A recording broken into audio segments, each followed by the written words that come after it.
Yo, what is up, everybody? It is post DCI season. Things have been crazy. Life changes are happening, and it's amazing. As always, like some of you have seen, there's just a lot of staff changes happening. I counted last night. I think there's 7 percussion staffs that turned over since middle of August. So it's just like you start digging in one direction, and then like it's a different direction. And that's like this world we live in. And it's just been such a crazy couple weeks. And I'm excited to bring you all personal news of my own. When the moment's right, that moment is not right now, but it is the moment for me to introduce our guest. This is another banger. I am so excited. We had Scott Chandler last week, and that was just an amazing experience for me. I know it's an amazing experience for all of our listeners, and this one is going to be as well. Our guest today has a drum corps career spanning over 40 years.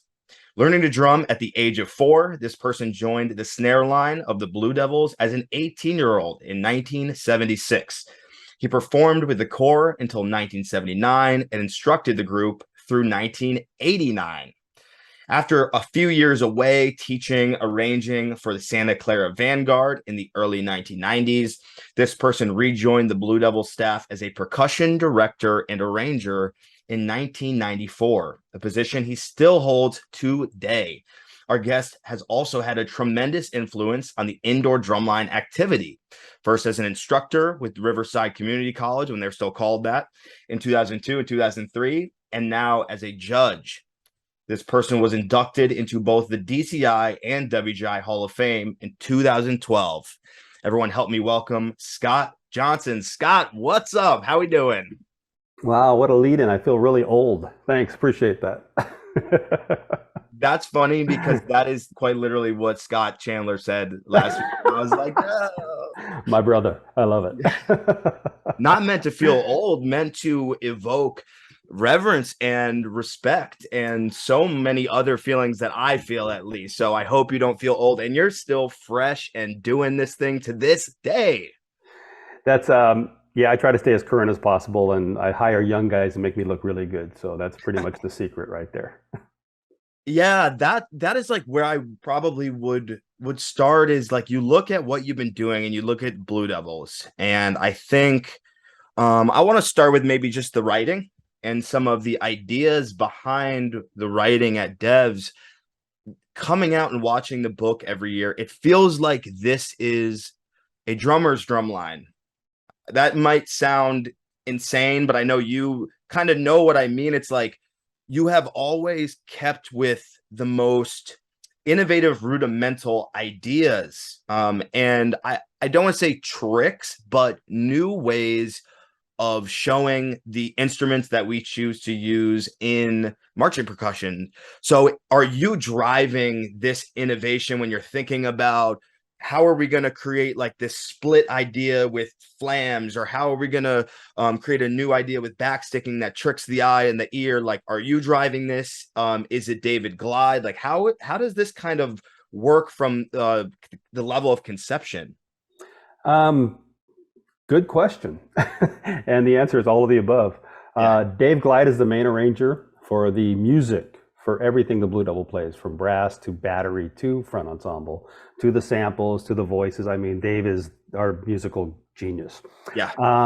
The good news is I taught him when he was in the Blue Devil snare line. So I'm a snare drummer. Dave's a snare drummer. So I'm still fortunate to still perform every now and then. So I still try to keep my chops up, and I try to come up with what can you do new on a snare drum, So every year I try to get something. Well, I haven't heard this for a while, because I do believe everything's been done. I do believe that in one way, shape, or everything's been done. Yeah. Everybody goes, I got a new rudiment. No, you don't. I heard that back in '64. Yeah. Everything's been done. But I keep trying to figure out different ways to do things, whether it's just by heights or by vocabulary or by splitting stuff up. So we try to just get as much of that into the book as possible. We both are involved in writing the actual book. Dave is, like I said, he puts everything on paper first, and then I'll take it, and he might leave some slots for me open, goes, I don't know what to do here, what do you got? And then through the season, what people don't, I don't know if they know it or not, maybe they do, we change hourly. we change our book hourly to better the core. It's not about, we'll get into the caption things later. It's not about captions. It's about, okay, how's the drum corps going to sound better? How are we going to help out the color guard here? How are we going to help out the horn line here? So we'll make changes literally for tempo purposes more than anything else. If we're dragging here, if we can't play this in time too much, okay, let's change it. Let's fix it so the horns don't have to pause for that attack or whatever. So it's definitely a process. Matter of fact, this November at PASIC, a little plug here, myself, Dave Glide, and Brian Dinkle, our front arranger, Yes. front ensemble, we are doing a clinic. PAS asked us last year if we'd be willing to do a clinic on the process of the Blue Devil percussion section. And so I think we came up with the title "Under the Hood of the Blue Devils Percussion." That's cool. And so we're doing a clinic, and it's just it's a PASIC clinic, so it's 15 minutes long. That's all you get. And so we're going to use a screen and talk about one of the sections of our show this past year, how it was developed, how it changed, and how we go through our process. So a lot of changes, but it all comes from the brain of Dave Glide mainly. And the cohesion with everything is super evident. So I'm not surprised to hear, just that communication happening where he's mapping out, brass, or he's mapping out the overall sort of arc. And then you're kind of working in but across. It doesn't sound like it's very restricted, which you can see in the product, which is amazing. And then it's like, what, I guess it's like, what has it been like to work with the level of talent that you've been working with? Because when I think about today, I'm torn actually, and I would love your opinion on that too. Is it like, are the students better now more than ever? I'm tempted to say yes, but also I have differing opinions on that. But I think back to your all's era in 2003, 4, 5, 6, 7. Those years were years I was kind of coming up. I marched 2005 through 2011. But watching Godfather Part Blue or watching Summer Train Blues mix, and it's like, oh, Casey Brohard, so I guess, how has it been just watching this evolution? Are the students better than ever? How have they changed? I can't imagine experiencing this arc that you've experienced, and I just want to know what that's like. It is pretty crazy. I got to be honest, it really is. I think we're spoiled as hell. I think the top drum corps get literally the best talent. And to be honest, WGI changed the game, because now these performers, they play year round. Yep. They got marching band, they got indoors, they got summer, they don't stop. So the training is year round. It wasn't that long ago, I remember teaching guys what a flam drag was. Mm-hmm. Now this is how you play a flam, and this is the diddle that comes, just those basic things where now everybody can play. It's who can move the best while they're playing. That's what it gets down to in the audition process, because we've cut many guys that had phenomenal hands, could play anything in the world, but they couldn't move well enough, where it's like, you're sorry, but we can't use you. We move, So the activity has definitely changed visually, as well as just the equipment that we're using now, compared to plastic heads back in the day, if we want to go back that far. But even recently, just the use of electronics, the use of the speakers, the miking systems, the samples, it's a whole different ballgame than it was before. And just for all you old guys out there, I love it, because I know everybody's complaining about it. Turn the speakers down. What's this? I want to hear it. Well, whatever, get over it. That drum corps is done. We're now evolving into something else. So if I had my wish, no rules. Let's go. Let's see what the heck people can come up with. I'm sure it'd be entertaining as hell, right? No rules. Do whatever you want. You got 17 minutes. Go. That would be awesome. It's almost like, instead of competing, we could all just do shows and let it's been talked about. Decide. That's been talked about. That's been talked about when DCI was having some issues, and a lot of what was that tour called? The Tour Champions? Yep. I think it was the top 8 from the previous year or something like that. Yes. And we were actually talking about that when that thing was being designed, because it was not trying to move away from DCI, but make a different branch of DCI. And maybe it wasn't going to be competitive. Maybe we weren't going to have judges. Maybe I would judge the cadets in Santa Clara, and Rennick and those guys would judge us, and just make it a different thing. And it was talked about, and I was all for it. But it came down to, the people want to see competitions. They want to see recaps. They want to see numbers. That's why it's a very competitive thing. So we ended up still doing that, and we're still doing that. But I would love to see, I hate to use the word exhibitions, but entertainment, that you're not worried about a judge putting the number down, because that would open up the doors for a lot of stuff. I love that so much. And the prospect of maybe, I've talked about this, the amount of time we have to set up and tear down, I think it's a little ridiculous with what is happening now. You all obviously have perfected it. I think there's so much pragmatism in the Blue Devils design. It's very thoughtful in that logistical way. I don't think everyone has that figured out. I can speak mostly from the indoor perspective. It weighs heavily on all of us when I wish the playing and the performance and the authenticity was the thing weighing more heavily. So maybe that is a way we also, change the amount of time we have to set up and tear down. I don't know.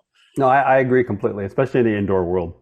I mean, one of my biggest complaints was when they added a second visual judge, which was, I don't know, within the last 10 years, I think. They took points away from my sheet that I judge, which is the music sheet, on how well they're playing their instruments. And so we took points away from the performers and put more points to the designers. And what I've always loved about WGI, it was about who plays the best. That's what the whole concept was when it first started out. Let's go. These are drummers, there's no brass instruments, there's no color guard, it's just percussion. Who's gonna, throw down the best? And that's what I love about that activity. And it still happens, in many ways. But it's also, they took points away from the performers, which I'm still complaining about and trying to get fixed. I could go a lot of different ways with that, but what I'll say is I think the system in a way is working perfectly when you see a group like Pulse and then you see a group like Broken City, and they are basically tenths from each other. One is above, one is below, and Broken City takes the artistic risks but are rewarded on the design side for what they pull off and what, the creativity behind the writing, where Pulse is so nuts and bolts on point, and those two are coexisting. So maybe it's working, but well, and the instructors drive it, right? The instructors, just like DC, well, kind of sort of like DCI, but and definitely in WGI when they have their meetings, the instructors drive the rules and this is what they want. So yeah, that's why they do that, right? I do agree that it's drum corps is a lot of drum corps sounding the same, especially percussion sections, but you go to indoor, there's a lot of differences out there, and they're still rewarded for that. So that's obviously a good thing. So I thought about this, and I'm glad you bring it up about sort of the homogenizing nature of DCI percussion. And I think we would all agree the placement of the judge has definitely added to that homogeneity, where we have to be in a certain place. We have to have our certain time and exposure. And it's turning everything sort of similar, not only just the percussion, but it's like all the brass guys are fighting for their exposures and their windows. And I am personally a fan right now today. I'll argue this against myself maybe tomorrow, of the percussion judge actually sitting where the music judge sits for WGI. I think we need, because the percussion judge on the field for DCI is not evaluating the percussion ensemble writing. They're maybe getting the snares or the battery, or they're maybe getting the keyboards or sections of the composition, but certainly not what you and Brian Dinkle and David Glide intended from like the umbrella level, which is where a lot of the other judges are judging. So I'm just like, I feel like if we back that judge away, would it actually allow the writing to become more diverse and different and original sounding? I'm sorry, you're breaking up. What was the no? Yeah, this is a major issue. And I was one of the ones, when we did the vote to change the judging system a few years ago, it was 19, I think was the first year we did that.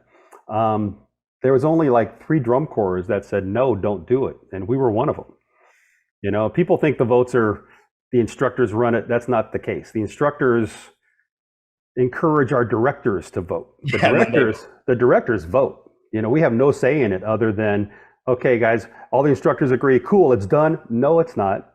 You got to convince your directors now to vote the same way that you feel. And that didn't happen. It was pushed through by the visual guys, obviously, because they didn't want people running through their drills, and safety was a big part of it. I hate it. Every judge I've talked to hates it. They would rather be on the field. Mm-hmm. You have to change the way you stage things now. So you can get those few tenths, from the drum judge, the brass judge that are on the field. And I don't want to say it's hurting the activity, but it sucks for the members. I got to be honest. I mean, I remember when I marched, maybe when you were, that energy that you felt when the judge was in front of you, following you around for 32 counts or 64 counts or whatever the heck it was. Sure. It was like, oh my God, there's no other feeling like that. Just that immediate response of working together almost, and him enjoying it or not enjoying it or whatever. But it was just, that to me was just awesome. And we lost that. We still get a little bit of it, but the rule is really bizarre. You can't go, 2 yards onto the field, 6 feet. Yes. Like, who's gonna go out there? It's just so, to me, it's just so absurd. Putting them in the stands, we've talked about that many years. We've talked about that. They're never going to do that. Show sponsors, those are prime seats. They're not going to give up those seats, because you're looking at probably minimum 9 seats that you can't have. That's got a rope off for a judge, and that's probably pretty tight if you think about it. And those are prime tickets that the sponsors need. Plus, with speakers nowadays, the way that most drum judges can evaluate the battery, they got to get behind the speakers, which means on the front sidelines nowadays, right? Back in the day, they could go with the drum line, but excuse me. But now it's get behind the speakers, so you can hear the battery. And if you're in the stands, you're very rarely going to be able to evaluate that. It's about a 20-80 split right now as far as a judge. 20% he could evaluate your battery, 80% is the front ensemble. So the percussion titles aren't won in the parking lot, people. They're definitely, it's the whole, oh, trust me, don't even get me going on that. But it's the whole process of the percussion ensemble, but most of it's front ensemble nowadays, because that's limited what the judge can actually do. So it's we're still talking about, we have meetings coming up in January. We'll see what happens, but yeah, it's not good yet. It's not. I think that's a conundrum with this, and I agree with you. I would almost rather either let them go wherever they want or pull them back, because I think actually the way it is now is more harmful, because they're right up on the back of the pit, and we had people hitting our vibe players in the back row.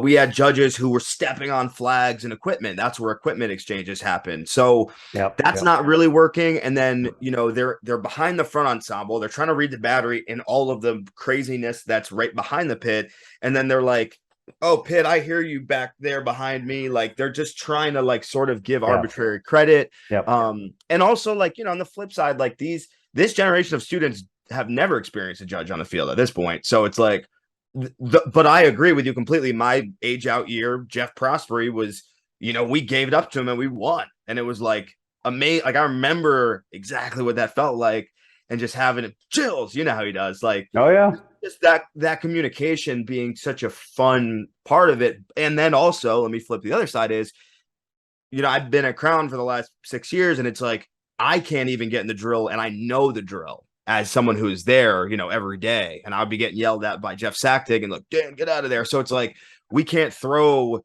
a first read out. And I know the best judges, they're making their maps, they're understanding where to go. The Blue Devils are being smart. They're bringing them literally the front sideline, which I like how you guys do that. But there is an issue with the difficulty, the visual demands, and sending them out there. So I just don't know. Well, I thought we had the answer years ago. I was part of the DCI task force when we introduced Percussion 2.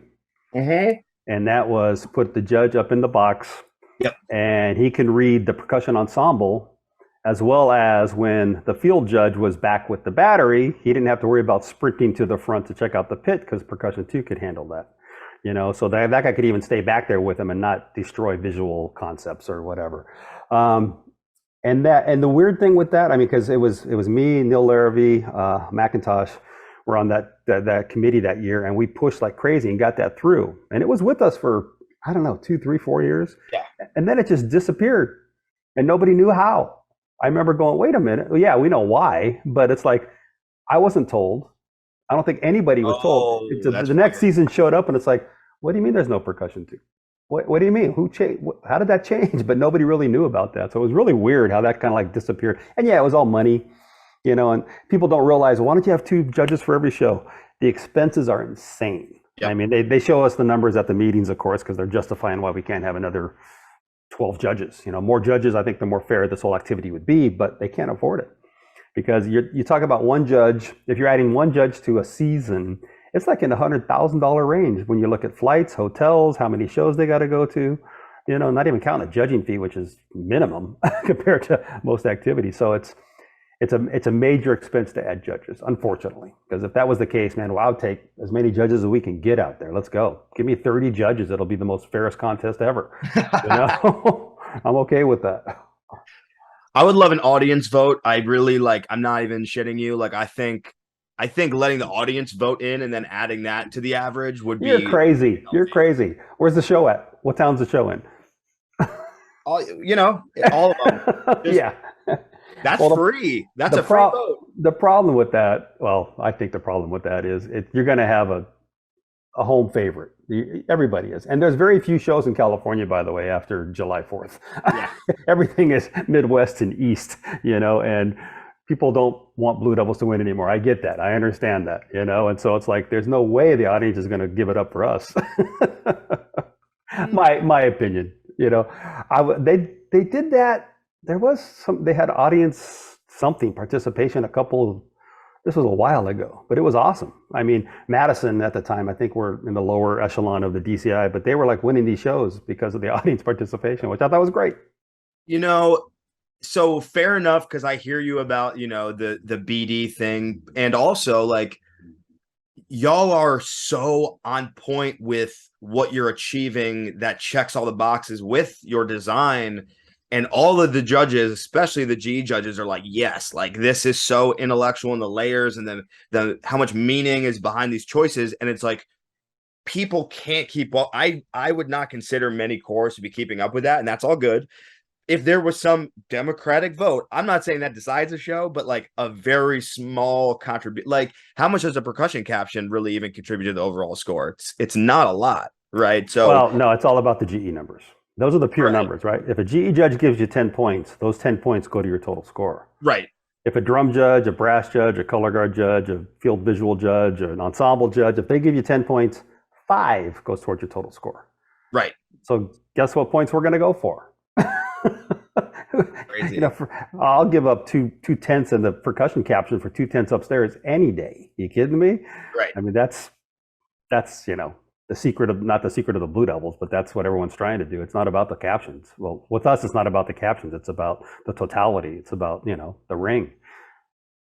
Right. And I think amongst everyone, you've been able to not only hit those GE checkpoints and be, the most winningest core ever, but not one of those cores that's winning but can't win captions. Because I think when you look at devs, especially in the last couple of years of the music captions, you're able to win these captions. You're winning brass, you're winning percussion, and still winning overall. And I don't think every team out there is really trying to, raise the tide for all ships, right? And I think with at least the percussion design, that's obvious. That's what I'm most tapped into.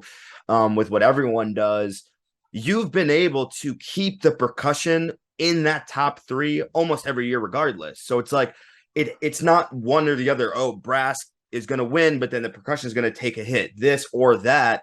So how do you navigate going about this? Do you just understand the engineering of design where the exposure needs to be versus, hey, we're pulling behind the brass, we don't need to go crazy? Because there's so much smart engineering behind what the Blue Devils Drumline specifically does so that you can clean the stuff that matters. How did you develop all this?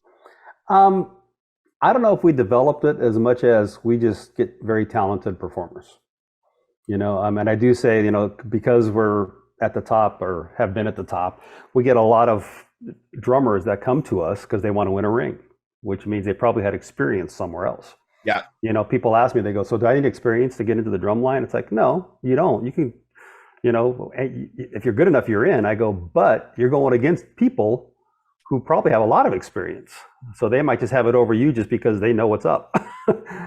So we get extremely mature players. And that's part of our process why we can do what we do.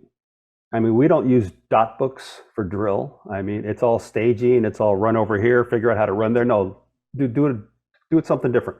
Don't just march. What else? How else can you guys move over there? So a lot of it comes on the performers, and so they embrace that big time because they're part of the process. They're part of how we do things, and they create things and on their own. Especially in the drum line, it's like, okay, guys, we're not going to stand still during this. What do you got? Do something. I mean, years ago, the easy example was. I told the snare line, okay, go home, think about this one lick we're doing, the snare lick. I go, but we can't just stand still. We got to do something. And the next day, that was when Brandon Olander was still in the snare line, my center snare. And he comes up and he goes, so we talked about it. We think we have an idea. And I go, what's that? He goes, we want a moonwalk. I go, what? I go, Michael Jackson moonwalk? And they're going, yeah. And I go, can you guys? And he goes, I don't know. But it was just part of the process that came from within, where the guys are sitting around, hanging out at their apartment at night, whatever, just start brainstorming ideas. But that came from the line, that came from the guys. And that happens all the time. So the maturity of the performers, I think, is why we keep hanging in there. Is that the same thing with licks? Do you let them contribute? Is that the text? Yeah. Oh yeah, they definitely come up with some. And every year I'll sit the line down, most years I should say, and say, okay, you're sitting in front of the best drum line in the world. What are they doing? Are they modulating? Are they ramming notes? Are they doing stick tricks? Are they dancing? What are they doing? In your opinion, because these are the guys who are doing it right now, right? They're drumming 24/7, not me anymore. So we get as many ideas from the line as possible. And sometimes it works, sometimes it doesn't. They'll come up, hey, I got this great idea, and they'll do something. I go, yeah, that ain't happening. Nope. Next. But I encourage them to help us out, if that makes sense. So a lot of it comes within the line. And again, when that happens, that's ownership. Guess what? They're going to work on that a little bit harder because that's their idea that made it onto the Blue Devil field. Going back to the competition thing and how we stay relevant. One of my proudest things about being with the Blue Devil since I became caption head in '94, every time we've won high percussion since then, we won the ring that same year.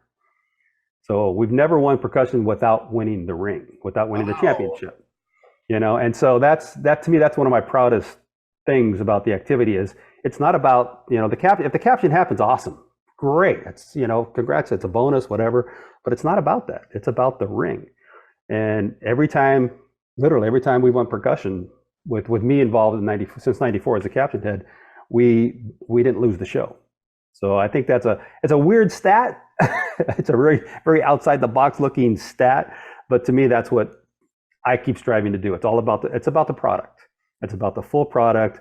If the caption happens, that'll come, whatever, but it's about the product first. And if you win a ring, then everyone that is in the core and involved wins.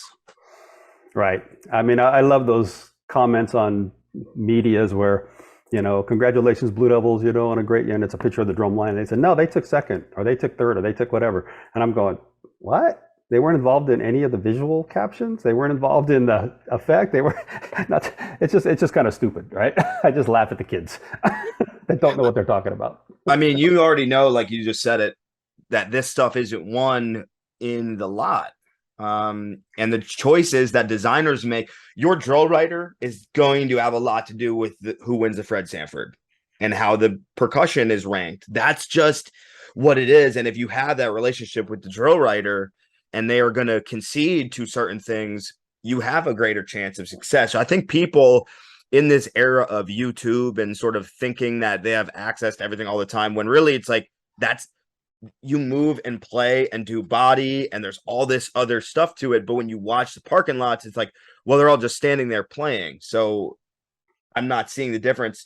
People don't know that Blue Devils are better on the field. I've always found you to be better on the field in the show, which is what you should be. Thank you for saying that, because definitely. We don't. It's funny. One of the, by the way, this past year, I think it's been public, but that was an all rookie drumline for the Blue Devils in 2020. We had no vets of any kind because after 19, the age outs, the 20 age outs that didn't get to perform, the 2021 age outs that would have performed, that we had nothing, so 2022 was brand new. To Blue Devils, right? They were somewhere else probably, but they're too new to Blue Devils. But I just lost my train of thought. What were we talking about? of moving better on the Oh, move. yes, in the lot, Get me going on the lot. One of the members came up to me in the lot. He goes, "Wow, this is like crazy." I go, "What do you mean?" He goes, "Well, the only time we ever stand still and drum this much is warming up for a show." And I go, "You're right." I mean, every rehearsal day, whatever, we get 20-minute warm up, boom, get back on the field, let's go. And we never stand still and play, other than when you first learn the music, pretty much. But it's really rare if we stand still and work stuff like we do in the lot before a show. So everyone's going, "Oh my God, they're dirty, they're dirty." It's like, yeah, well, we never stand still and do this. That attack's bad. Well, that's because they're usually using the horn guy behind them and, whatever. But to me, it cracks me up, especially now with the new judging system. I mean, everybody's judging the batteries in the lot standing still for the high percussion award. And I think it's comical, actually. It's entertaining. It's extremely entertaining to watch some of those comments. I absolutely love it. But yeah, literally, we never stand still long anywhere other than warming up for a show. That's the only time we actually get to play through everything standing still more than once. It's crazy. The listening environment thing too is just not taken into account. It's like, yeah, we're standing in like these sort of, half-ass drill forms. We're all trying to do like micro drill, lot body, whatever. Right. But it's like, why would I spend any time or much time past like the fundamentals talking about how to listen or where your listening point is or your blend and balance is in a block, when on the field this is this like thing where the quads are over it. It's one of those things that I think people think they have all this knowledge because they have access, when I don't know that access and knowledge are synonyms. Really, it takes that years of being out there and like realizing like how to actually make a drum line better. And it's convenient to stand there standing still and be like, I'm the best teacher ever playing in a block. Like, yeah, if you can't get a drum line to play well in a tracking block, like, you suck. Easiest thing to do. I said that. Scott Johnson did not say I did not say that. But you know what I'm saying? Like, the real thing is like in the actual Oh yeah, no, absolutely. I mean, when you got mellophones flying by you, all of a sudden you can't listen to the Johnny anymore next to you. It's like, yeah, those are the situations that we deal with, that everybody deals with. So aside from obviously taking the players' sort of ideas and, at sometimes like opinions, which is not a negative word in that case, Sure. into account, like, how else do you have to approach working with players of that caliber? I have to imagine, because I know you do clinics and you're teaching at all different levels. How do you bring yourself to the Blue Devils caliber versus a clinic filled with high school students in the Southeast or something? What's really useful, and again, we're spoiled with the Blue Devil drummers that we get, is we could try stuff, and we do. I go, let's try this, guys. I mean, there was a couple years there where I kept thinking that a grace note of a flam could be a diddle, so it's this really tight little diddle before the primary note. And we were working on some of that to put in the show. And I couldn't do that with the high school line. I couldn't even talk about that concept. Like a three or something, like dum. No, it's like a chut, but instead of a chut, it's a ra, ra. I mean, just the same space that you would have grace note to primary note, but that was two notes to the primary note. Okay. I could try that with the Blue Devil guys. Go outside their box. And that's what I try to do when I'm at home on my pad, just trying to go, okay, how can I play a flam differently? What's that going to be? And just coming up with ideas like that, but I could experiment with them. And we experiment with that when the ensemble sometimes too. I wonder if this happened with the snares. And, God, it was probably a few years ago, we did that cross modulation where the snares are doing a modulation from like slow to fast. The tenors are going fast to slow. And when you have those crossover sevens and fivelets and over two counts, over one count, I mean, it sounded dirty, but it was one of those things where, no, this is actually played correctly, and it was like, okay, well, let's educate the judges on how we do this, but it's just, I was able to experiment with that with them and say, is this even going to be possible, to be judged in an activity or to even sound good, period. So things like that where I think that's to me, that's one of my favorite things with working with this caliber is the fact that we can try stuff.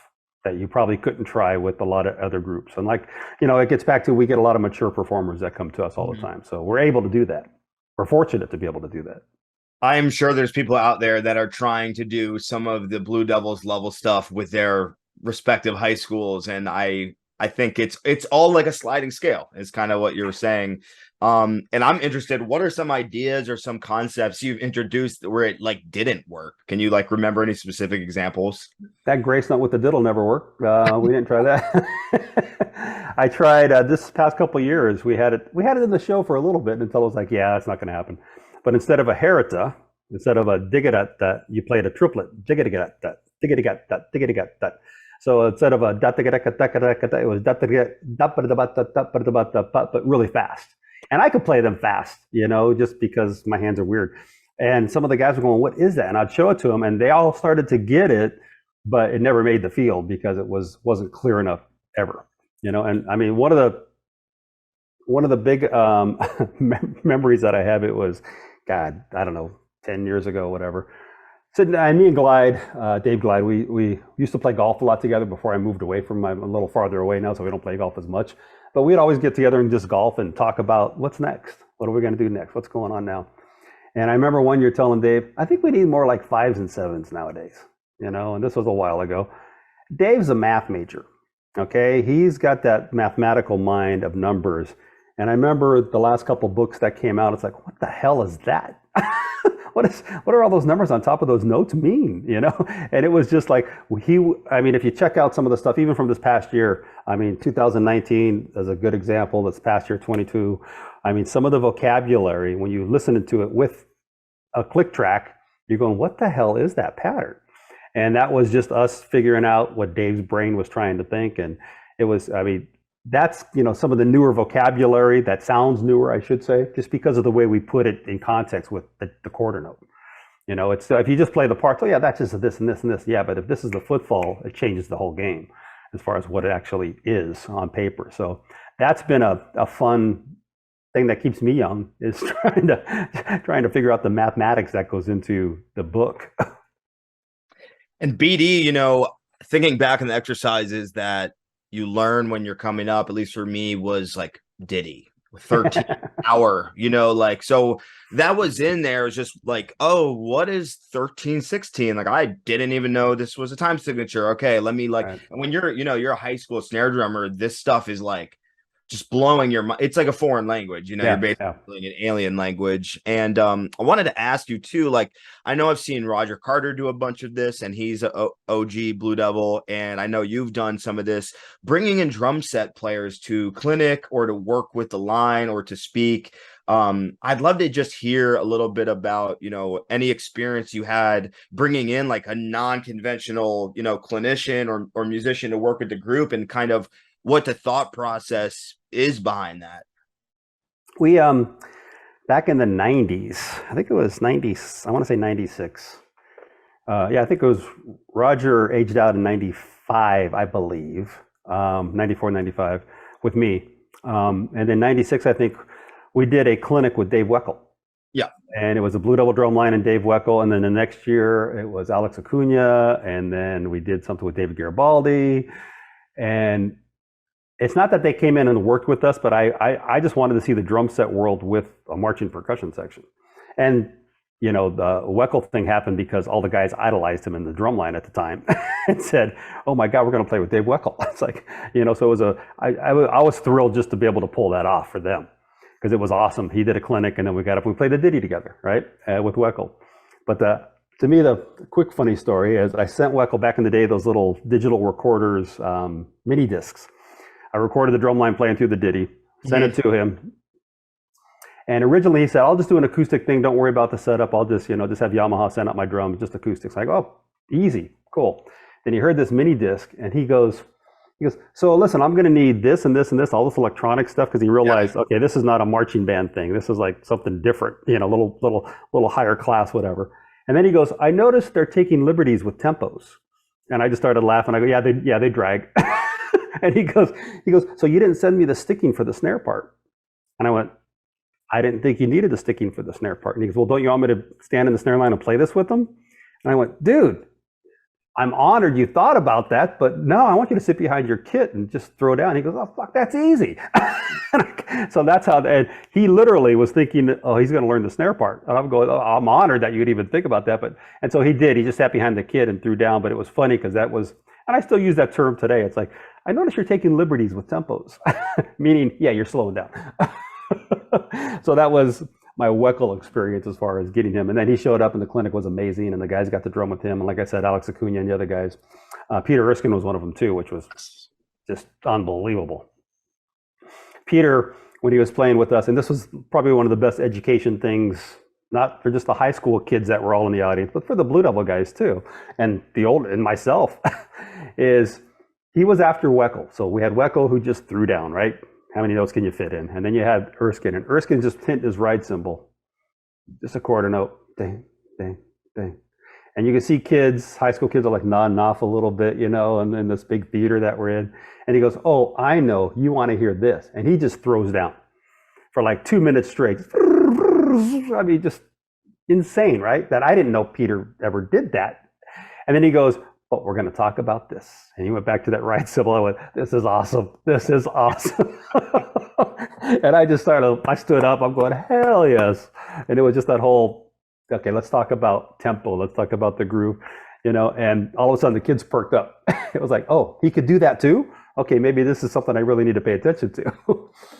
But we never really had a guy come in and work with the line, you know, to get back to your question. Other than us, there's a bunch of us who, you know, obviously perform and still play around and do stuff like that. But I never really had somebody outside come in and do something like that, not to actually work with the line. Gotcha. Yeah, that might be a little overwhelming or difficult, considering just you have to just know what's going on in the given moment to come work with the group, especially over the summer. But I want to ask, I love that example about Peter Erskine, both like shedding and then playing the quarter notes on the ride cymbal. As someone who is very much on the receiving end of so many years of training, you know, I just think of like the members that I've taught that have gone to Blue Devils and how much experience they had up to that point. And then obviously with you all, what do you tell students, or what would you tell students who are like day one, like they're picking up the sticks and they're like, I want to be a snare drummer? Like, what do you, as the person that you've seen just this whole, you know, as an individual player, I mean, we've all gone through it, right? Who, you know, I remember when I sucked and I remember what it felt like. And now I remember being on the other side of it. Like, what would that tip be, or how would you guide that beginning drummer? It's all about quality of sound. It's all about quality of, I've had people who've called me, text me, emailed me about, hey, how do you tune your drums? You know, whatever company we were with at the time, you know, and I tell them exactly how we tune our drums and what heads we're using and what sticks we're using. And they're going, yeah, I did all that, but we still don't sound like you. And I go, who's playing them? And he goes, well, my high school kids. I go, yeah, you're not going to sound like us. You know, it's an instrument. You have to have a good quality of sound on the instrument, just like a wind instrument of any kind. You know, how come my trumpets suck? Well, because they're not my trumpets as far as the players. You know, it's an instrument that you need to be able to get a good quality of sound. The biggest comment I have, and I don't want to say the kids are spoiled today, but we didn't have this. I didn't have this growing up. YouTube. Are you kidding me? You can go on the internet now and put in any drum line you want, you know, and you'll find thousands of lot videos of them playing through their exercise book. You know, I mean, the guys that show up to audition for Blue Devils nowadays, they know everything. They know all of our exercises. They know, most of them know the music from the previous year. It's almost like they're a vet, like they marched before. And they show up and they're playing with the vets that are there, you know. It's like, I'm going, what is happening? And they learn everything on YouTube. You know, so like YouTube became this amazing teacher. And when it first came out, for those of you guys who are too young to remember when it first came out, we hated it. They were, oh my God, they're stealing our stuff. I can't believe they're stealing our licks. They're, you know, turn those cameras off. You know, I mean, that was the lot back in the day. And then after a while, I was like, wait a minute, this is a great tool. Yeah, keep filming, guys, keep filming. You know, so more people can learn how to do this stuff and just kind of spread it out. But YouTube's a big thing now. I think the internet that's, you know, free pretty much, you know, as far as if you got a good internet, whatever. But it's like, why wouldn't you go there and learn everybody's stuff? It's a great tool that we never had back in the day. Yeah, there's a lot to unpack in there. When I was coming up, like I remember my buddy and I, he bought the Blue Devils. I think you had published a book after '03 or '04 through Tap Space, and I know Vanguard after '04 had done something. So we were right on the cusp. So there was like snare science, people were posting Yeah. transcripts that Yeah, were yeah. not always the best. But then the published books with the music in it, we were like, all right, I'm gonna learn all of Electric Wheelchair like legit. And there's like the MP3s and that I feel like the consumption of like it's not just about being in the drum lines you're in. There's a lot of kids that are in high school drum lines, they do their indoor group, whatever. Like I did that too, but we were drumming everything we could find of various like writing styles. So it's like, oh, I'm learning 2006 Phantom, I'm learning 2008 Rhythm X, I'm learning Mike McIntosh, like '05 Blue Coats. So it's like, I think it's important. Like, I think kids just kind of, I want to be a Blue Devil. So I'm going to just like consume one thing. And it's like, well, a lot of the people that were in devs like got other training that gave them the necessary tools to do what the Blue Devils choose to do from a stylistic standpoint. So it's like, I think building those like those playing chops with like being able to have a little more of like diversity, so you're not just like stuck in a way, I Oh, guess. absolutely, absolutely. I agree completely. I mean, we encourage our guys, if we get to a lot early, if we're whatever, if we're staying at that site, go check out these other lines, guys. There's some really good stuff going on. You might find something you like. So, absolutely. There's too much out there, especially now with the indoor stuff. It's insane. It's our people. We love it. So when when you're out there over the summer or obviously judging, who's inspiring you? Like I know the answer is everybody. But like are there Yeah. specific people that you communicate with that you are inspired by who are designers or arrangers that you're like, oh, I need to like this person is always like, I need to like get a step ahead of them because they're like really smart, like who do you think of? Um, I I think of the players, the performers, especially when I'm judging. They inspire me. Seeing what the kids are pulling off today, seeing what some of those high school lines are playing today. I mean, I'm not a fan of the designers, to be honest, just because I think it's all more about performing than it is Yeah, about writing the notes down, including myself. I mean, whatever we write down, that those guys are playing it. Check that stuff out, right?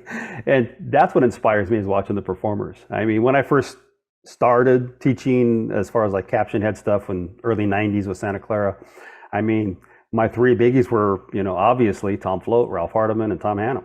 I mean, those are the three guys that I love their styles. And of course, before the internet, so I couldn't really check it out as much as you can nowadays. But back then, it's like, God, I remember seeing that one show and remembering this section and I remembering this and how they did this and how they did that. And that was like, that still stays with me today as far as what those guys did for the activity, and made it what it is today. And that was my inspiration. absolutely. So let's talk just quickly about indoor. I know, this is a space in which you're judging, so it's a very different hat that you wear. How has indoor changed and where do you see it going? Because me personally, I've been designing for the last 8 or 9 years. 8 of them were in world and one of them was in open. I kind of, Travis and I basically started at CWP, which was the cadets drumline in 2014. We're open class. We set the highest record in open class that year. We go into world class the next year. We're working with Mark Sylvester and the YEA team, and we get 6th place and 5th place in hands, like year one world class. So it's just been this very like expedited kind of process where it's like, okay, now I'm like, I've been doing this for a while, but I'm not one of the old guys. So I'm in a weird spot. And it's like every year, it's like, where is this going? It's like I can't fathom all the time like what's next. And I think about it because I want to find that for us, so that Sure.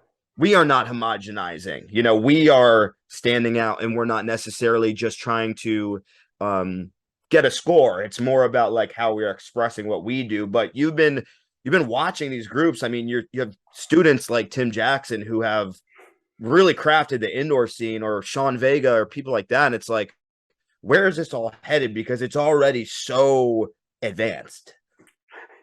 Yes, it is, and I'm glad you said the word hands, by the way, because that's a term that people don't use anymore. It's music Yeah. now. It's a music sheet, but I still call it hands, right? That's what I judge. That's my sheet. Yeah. I'm judging hands, and I'm still judging hands. I know that's going to upset a few people going, I knew it. He needs to be judging music, and I'll get letters, but it's all good. I don't know, and that's what I love about it.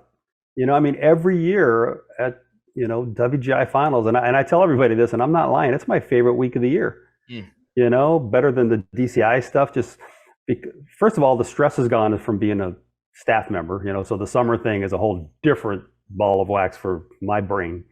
With the blinders on and focus. This. My wife calls it I'm in the zone. She can't even talk to me during that week when she's like, it's like, okay, here's your dinner. but I'm a spectator. I get to be a spectator and check out these performances, and sometimes I get to talk into a recorder, but I'm still enjoying it. I'm still being entertained. And it's every year there's something new, whatever that may be. And every year it's like this activity is still extremely healthy. Extremely. I mean, they got to turn lines away, because there's not enough spots for 3 days of these groups. It's just, to me, it's crazy. And no, I'm a huge fan of the indoor thing, obviously. I encourage all of our guys who march to do the indoor thing. We actually changed our camp schedules for Blue Devils. We don't do a camp and march anymore because too many weekends are taken up by the indoor guys. And we said, you know what, we should let's encourage them to stay there and get more training.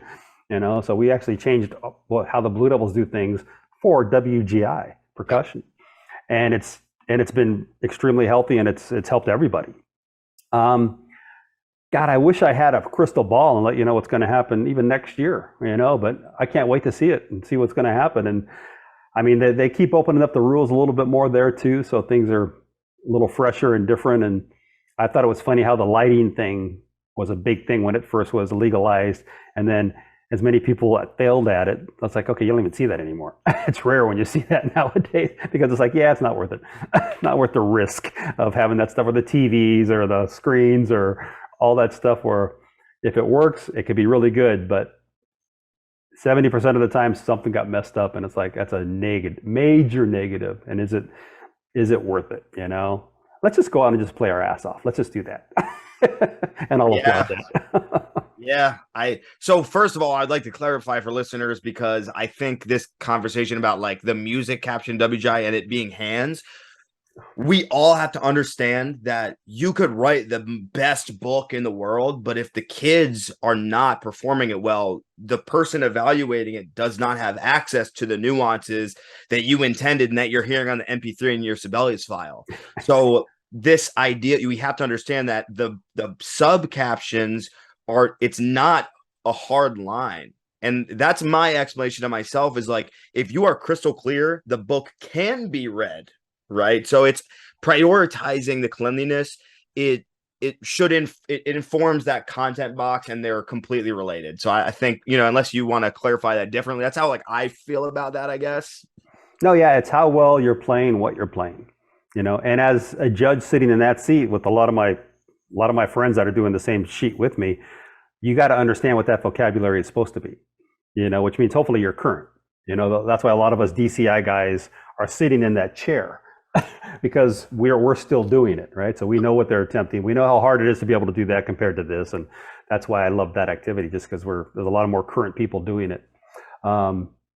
Yeah, it's just how well they're playing, what they're playing, and what's interesting is, and this gets me on my too many visual points kick, is back in the day, it wasn't that long ago, where you talk about this caption hands music, whoever won that caption on the WGI sheet usually either won or was a medalist.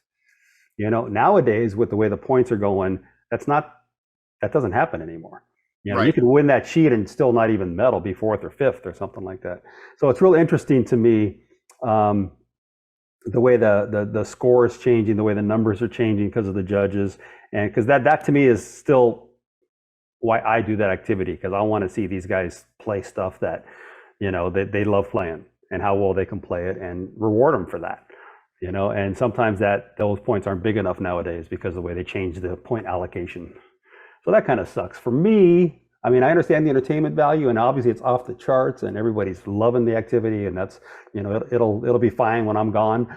It'll still keep progressing, I'm sure, But just my own personal, just stand there and just throw down some stuff for me, please. I'm okay with that. I mean, the seed of all this is playing clean. I mean, I just think we do get away from that. And the reality too is that a lot of the voices out there are kids who have not done time on the road like you or I have. They don't have the ears like that, right? Yeah. So Yeah. they're sitting there, they're like, this Yep. is amazing and this is perfect. And you're like, this is super ticky. Yeah. Their perception is literally not what yours is. You've heard the best drum lines every day for months at a time. So it's kind of ruined not ruined, but it's really, really sculpted our perception of it. But I'll just say, like, I really appreciated that. For an example, just, we had a sound issue our second round in Jersey this year, and you were judging. And I loved how you coached the members, and you were like, because this is exactly what I would say teaching them. You were like, I can tell that you all can tell that something is different and it's affecting your playing. And that's, I think, because, I do some judging too. Like, it's not, a major path right now, but you should be able to hand the tape to the members. I think almost in every regard. Every tape I make, it's more for the members than the staff, and sometimes if I need to, scold the staff or say, what the hell are you guys thinking? Yeah. I'll at the end of the tape, I go, okay, now this next couple of comments is for the staff only. Just so, and then I'll tell them, what the hell are you thinking? That's never going to be successful. What do you guys, what are you trying to do? That's my opinion, obviously. But every tape I make it I'm assuming the members are going to hear it. I want the members to hear it because I want them to get that feedback on how they're performing. And that gets back to, full circle, the DCI judge on the field, that immediate response, just from their facial expressions or whatever. I mean, even back in the day when they weren't talking into a recorder, they were writing on a score sheet, Right. But you could see their face. It's like, if that clipboard went up, it's like, no, put it down. That means they found an error. So that was just that immediate response and that energy back and forth. And so that's what I try to do when I'm judging, is just talk about them more than I'm talking about anything else. And that's why I like that sheet. That sheet's more about that than the upstairs people. I love that. And I really appreciated how you your rapport with that. Cause it's like, like I would have said, I felt the same way, and I think that's a really important lesson, because the world we're in, those things do happen, and, as we said, with, Broken City versus Pulse, you have a group like Matrix who is like, that light thing, we're gonna freaking do that to the best it's ever gonna be. But they got 13th in the hands caption at finals, so they ended up 8th, right? They won visual effect. Both VE judges had them in first place, hundreds. Wow. They got 13th in hands, and they got 8th overall. Oh my God, that's awesome. Awesome in a weird way. That's what I love about WGI, right? You're never going to see that in DCI. You'll never see that, those captions that far apart. Everything bleeds into everything in the summer. But no, I had no idea. I didn't check that out. That's pretty crazy. Yes, it was wacky, and we were right behind them. GMU, we got 9th, and we, beat them in hands, and we had if you remember, minimalistic props. We had, only a few things, and it was very much like trying to work with the medium of it all. So it's like, it's always this interesting thing where it's like, I want this to be entertaining, and I want it to hit those, these ideas like up top, or like entertain the audience and create these vertical moments. But it really is just about drumming and playing well, and the competence in general. Because as you've been saying a few times, visual competence equals playing competence. At this point, there is no separation. If you can't move, right, there's no access to your hands, right? So these things are really important. And Blue Devils amongst everyone else, I mean, I told Scott Chandler last time, it was just like, the visual training thing is so, I've always just like, the way your guys' quad lines moved in the mid 2000s, like those years are just like, how do you look like this? Like, it's so just how much it seemed like you cared about that. I don't know. Maybe they're just amazing, like you've been saying. They're just really good and experienced. But damn, it was like it drew you into the visual thing in a way that it made it its own special thing. We put the time in on their bodies. That's one of the big visual things for Blue Devils is it's not marching basics. It's like, okay, we want you to skip across this field. We want you to run across this field, do a couple somersaults, jump as high as you can. I mean, you need to understand what your body can do and what it can't do more than we do, right? And so our visual team is amazing at doing that, getting them to do I remember the first time they're sprinting across the field. I go, what the hell are we doing? Are they supposed to be in step? I mean, that was my comment, right? Wait, they're out of step. It's like, no, we're just doing a thing to get them to check out their bodies, and I embrace it completely now because I do think we move extremely well. And that's not just the Drumline, that's everybody. The Blue Devils move extremely well from one set to another set or whatever you want to call it. I mean, we move really well because they all understand their bodies more, and it's not marching basics that does it as much as it's just understand what your body could do and what it can't do. And again, we get mature performers, so that helps a lot. It really does. Talent's a really good thing. I've had this argument. Talent's a lot bigger than heart. Just saying. But he's got heart. Yeah. Kurt Rambis had heart. That's why he was such a bad basketball player. But he has good heart. I love that. It's like, football players do ballet. That's what I'm thinking when you're talking. It's just and this kind of connects to what I want to kind of ask you as sort of our closeout. But I think we come from a place that's so steeped in, I don't think tradition's the word, but just like this very specific process of how we do things and what we do to be in a drum line. And the groups that you see bust out of that, it's like, what is going on behind the scenes that really matters? Like, because we're all just drumline standing there drumming. Like, it is kind of the similar, and there's a limit to what you can do with two hands and sticks, right? We're extrapolating, or we're finding permutations, or we're evolving, or we're devolving, and we have cycles of trends and all these things.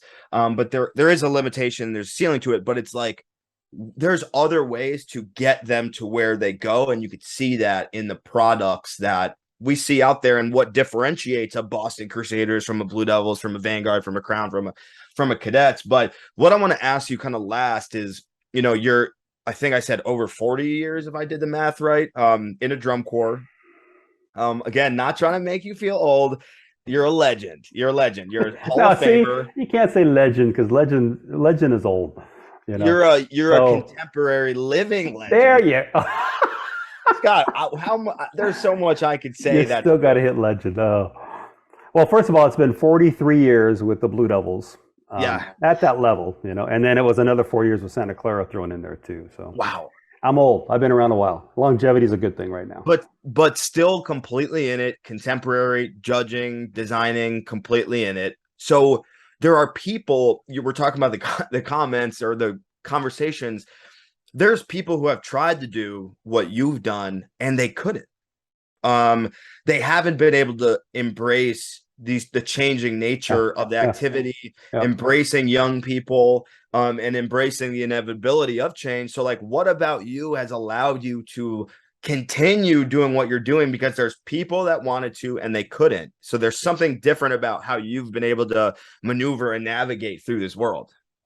I don't know. I mean, I still love this activity of marching percussion. I absolutely love it. I mean, the last 2 years with the pandemic, thank God my wife likes me because I've never been home this much. I didn't go anywhere for 2 years, literally anywhere. And I missed the hell out of it. It was like, okay, I never want to retire. I missed, and everyone's going, also, you missed the travel. And I realized it's not the travel that I missed because airports still suck, but I missed the destinations. Yeah. I missed when I got there and seeing the guys and hanging out and listening to these performers. And that's what I totally missed, And so I love the activity. I don't know what else to say. I'm very fortunate. I hire extremely talented people that teach with me, that teach for me, that, I say, here's the keys. Don't crash, and I'm very lucky that I have an amazing staff that makes me look good. I like you were saying, I don't get out on the field and run around, but I make those guys do it. I go, get your ass out there. Let's go. That's why I hired you. You're young. So they're still doing it, but I don't do that very much, especially when it's the full ensemble, which is most of the time with us. But I love the activity. I still love everything about it, of marching percussion in general, whether it's marching band or indoor drum lines, or definitely, the summer thing, the drum corps. I mean, I still love seeing the performers perform. We could just chat about so many topics, but I'll just say you've inspired not only me personally, watching the drum lines that you cultivated when I was a kid, and just helping so many of us have a vision for where we wanted to go, but also to see how many of your students are successful designers. And it's mind-blowing, for all those people that have inspired me too, like through that whole bloodline. So it's been awesome to just chat with you and get some time one-on-one and just pick your brain. And I'm super excited to see you in the winter, because I'm sure that I will, and to see what you do with Devs. I'm a massive fan. I know everybody is. So just thank you so much for getting on here with us. Well, thanks for having me, man. I enjoyed it. And for that, we'll see all y'all next time. Peace. Peace. Peace.